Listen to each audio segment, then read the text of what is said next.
Everyone says lift weights to build muscle. But what if I told you that lifting doesn't actually build muscle at all?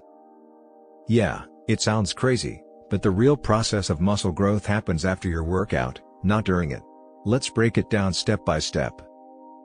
When you're lifting weights, your muscles are under stress. Every rep you do creates tiny microscopic tears in your muscle fibers. This isn't injury, it's actually the trigger your body needs to start growing.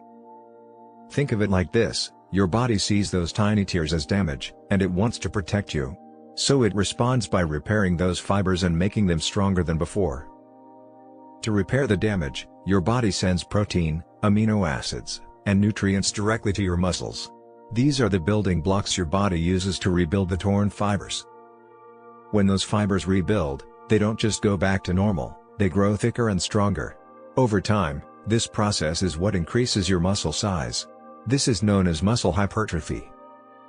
Here's the part most people completely ignore: your muscles don't grow while you're working out. They grow while you're resting. Sleep is where the magic happens. During deep sleep, your body releases growth hormones and focuses on repairing muscle tissue.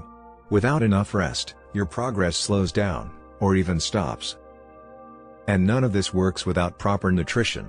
If you're not eating enough protein, your body simply doesn't have the materials it needs to rebuild muscle. Muscle growth doesn't happen overnight.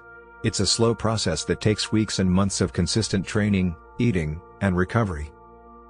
A lot of people train hard but ignore sleep or nutrition, and then wonder why they're not seeing results. Training is only one piece of the puzzle. So if you really want to build muscle, remember this: break it down in the gym, rebuild it with food, and grow it with rest.